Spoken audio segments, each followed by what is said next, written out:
Once in a bustling city, there lived three men who often crossed paths at the local park.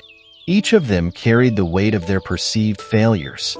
The first man, Kenji, was an artist who had never sold a single painting. He often lamented that his work was unappreciated. The second man, Hiro, was a former businessman whose ventures had all ended in bankruptcy. He felt he had no aptitude for success. The third man, Sato, was a writer who had received nothing but rejection letters. He believed his words were worthless. One day, the three men met a humble teacher named Sensei Akira, who often sat under a cherry blossom tree, reading a book. They decided to share their stories with him, seeking some solace or guidance. After listening carefully, Sensei Akira asked them to follow him to a secluded part of the park where a small pond lay hidden. At the edge of the pond, there were three different rocks, each with a distinct shape and texture. "Pick up a rock," Sensei Akira instructed. "Now, throw it into the pond and watch the ripples." The men did as they were told. As they watched the ripples spread across the water, Sensei Akira spoke. "Your failures are like these rocks," he said. "When they hit the water, they create ripples.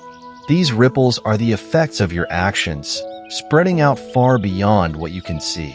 He continued, "Kenji, your paintings may not have sold, but perhaps they inspired someone who saw them.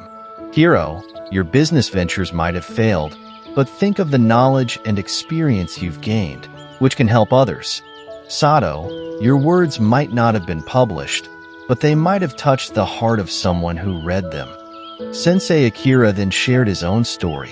He had been a scholar who failed to secure a prestigious position due to his unconventional ideas. Instead of giving up, he chose to share his wisdom with anyone who would listen, finding fulfillment in the impact he made on individuals rather than in the recognition of institutions. The true measure of success, Sensei Akira concluded, is not in the immediate outcome, but in the long-term influence of our efforts. Embrace your failures, for they are the seeds of future triumphs. Inspired by his words, Kenji decided to teach art classes to children, finding joy in nurturing young talents. Hiro started mentoring young entrepreneurs, guiding them through their initial failures. Sato began writing for a community newsletter, reaching a wider audience with his heartfelt stories. Over time, each of them found their own version of success, realizing that their perceived failures were simply stepping stones on their journey of resilience and growth.